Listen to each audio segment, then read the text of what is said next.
Of course I believe in predicting the future.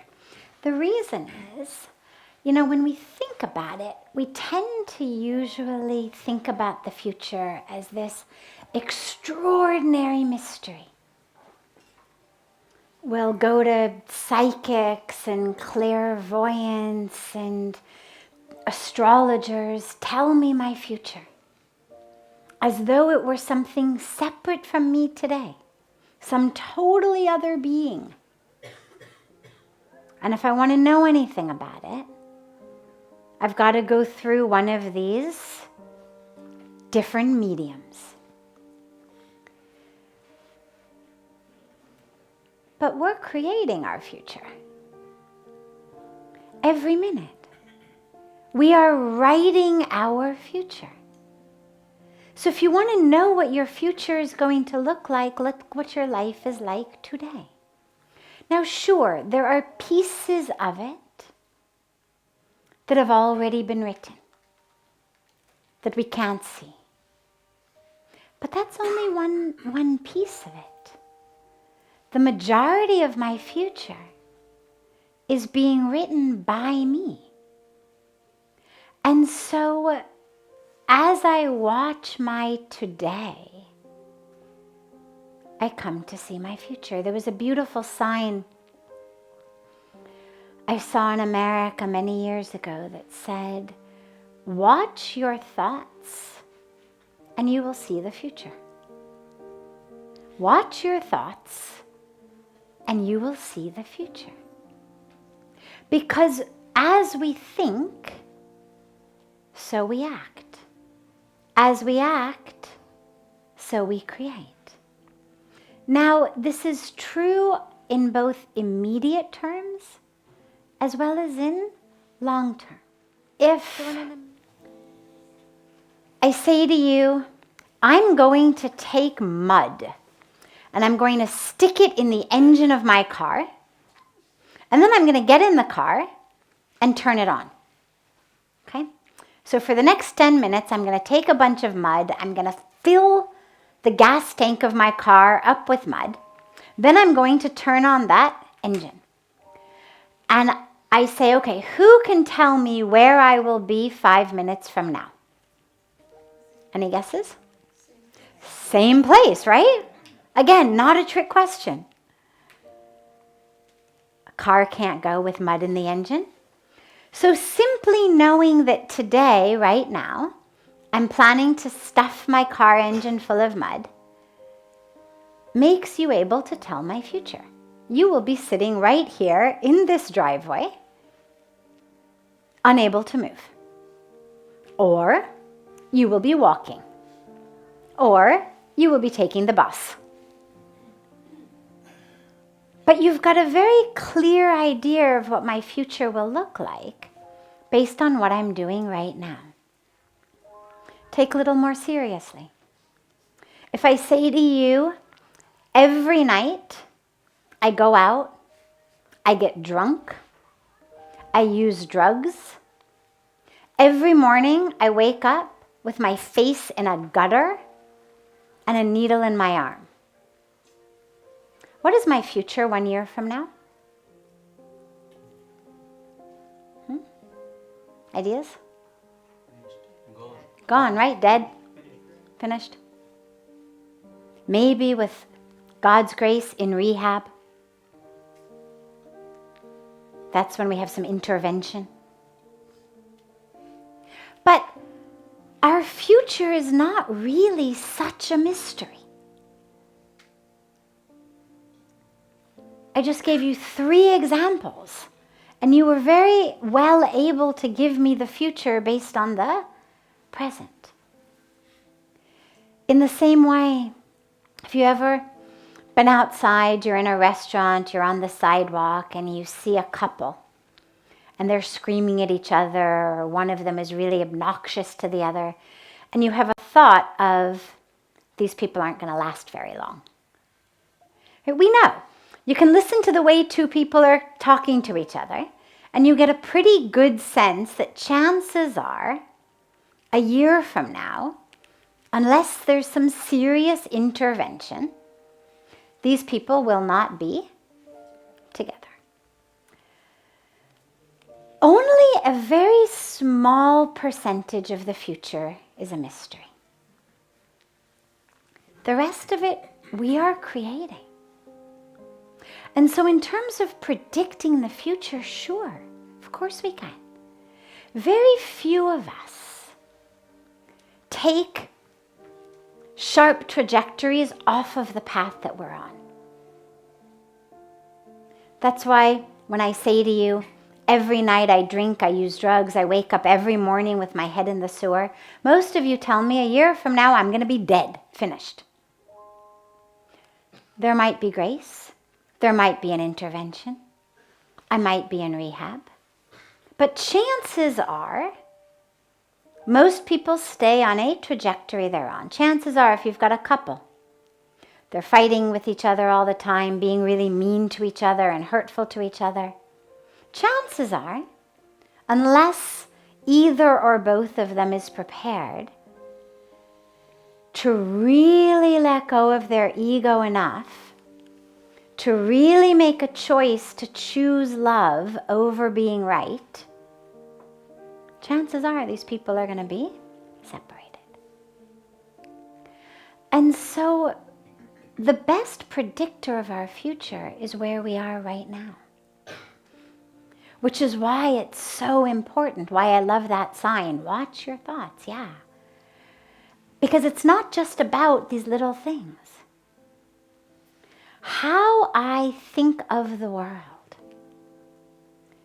how I move through the world, I think about them as stencils. You know, in America, when we were learning to write the alphabet or write numbers, we were given these thick plastic, what were called stencils. And so if I were learning to write an A, it would be a big sheet of plastic with an A cut out, and I would put that down onto a piece of paper and color on the stencil, and then I would pick up the plastic, and there was an A, or a number 1, right?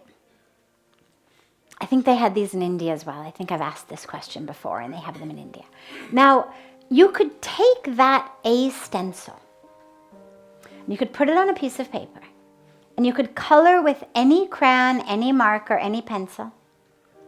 You could color carefully. You could color sloppily. You could color while you're singing. You could color while you're screaming. You could do whatever you wanted. But there's only one thing you're ever going to get out of that stencil.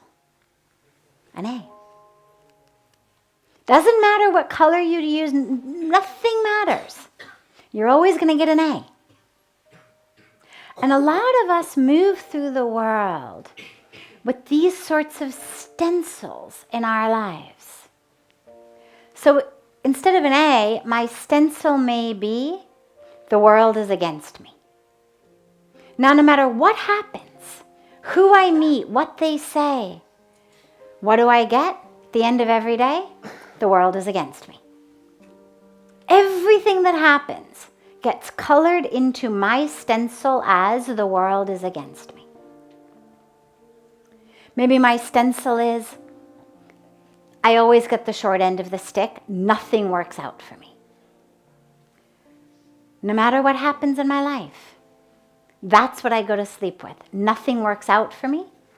Life isn't fair. I get the short end of the stick. And those stencils tell us a lot about what our future's going to be.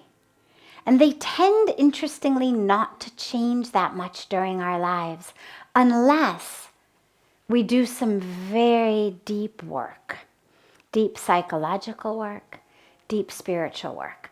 Because these stencils, this is what we talk about as the ego.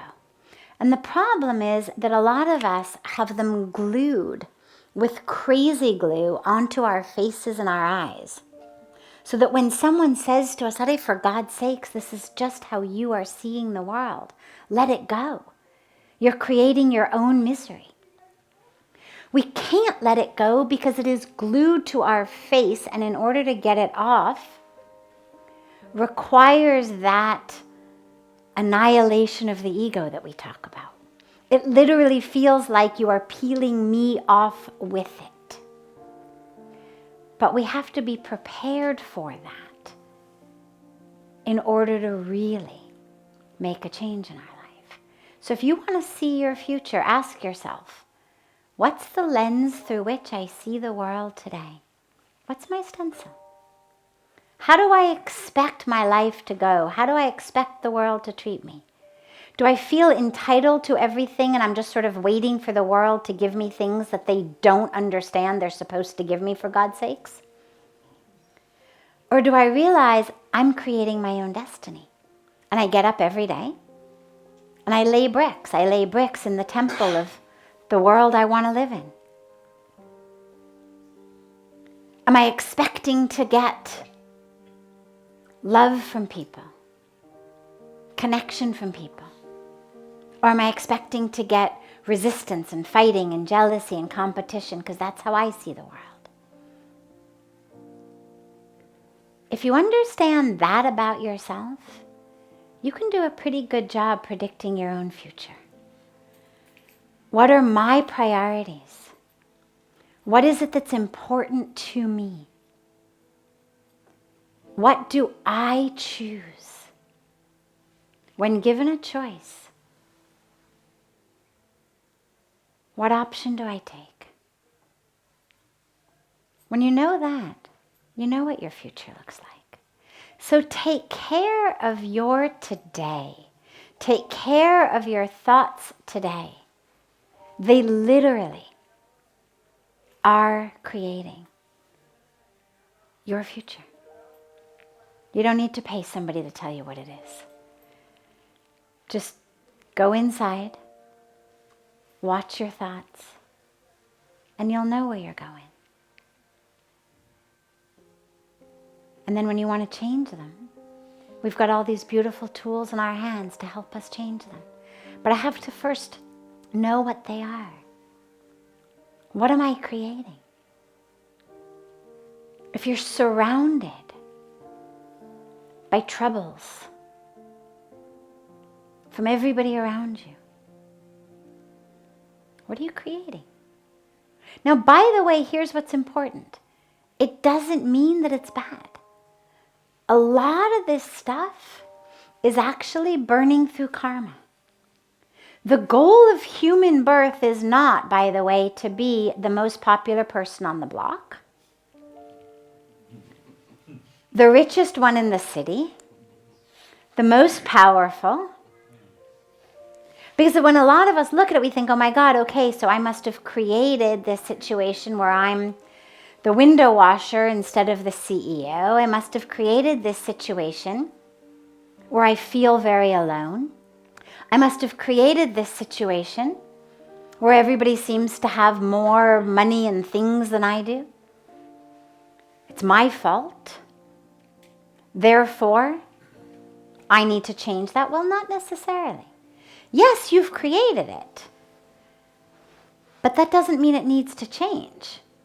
You may have created it actually from the part of you that knows this is the most conducive situation and environment to clear your karmic path.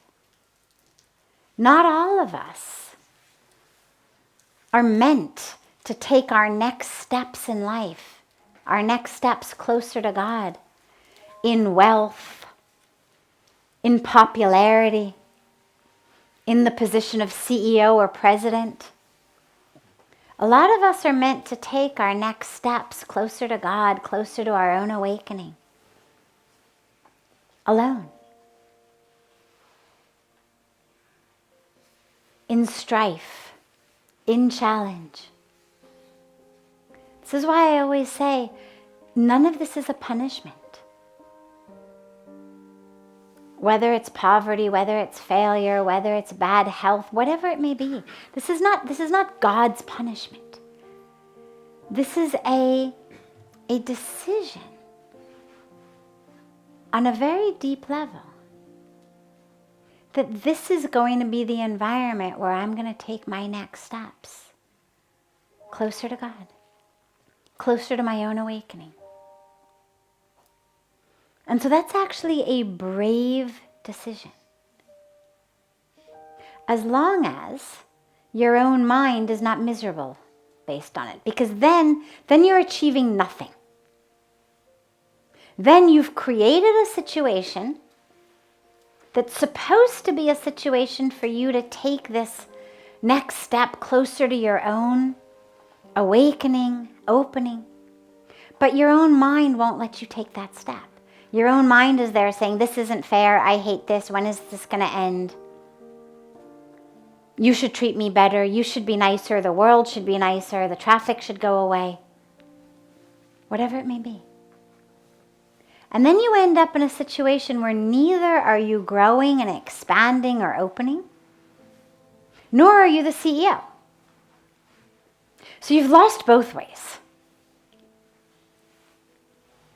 And this is where it's so important for us to figure out what's going on in my own mind.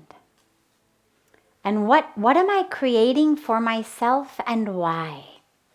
What am I supposed to learn from the situations I'm in, from the situations I've created? And if I'm miserable, what is that misery telling me? Is that misery meaning I need to plant different seeds? Create a different life? If everybody around me hates me, does it mean I really just need to be a nicer guy or gal? Need to get over my own arrogance and ego and obnoxiousness? Or does it mean this is a path I'm supposed to walk alone? That this truth I'm living is going to be a path I'm going to walk alone for at least a while? What does it mean? And only you know the answer to that. But this is where our own introspection is so important. And then you can predict your own future. Then you don't need to come to somebody and say, can you read my palm? Can you tell my future? Just watch your own thoughts. Watch your own habits. Watch your own choices. And you'll see your own future.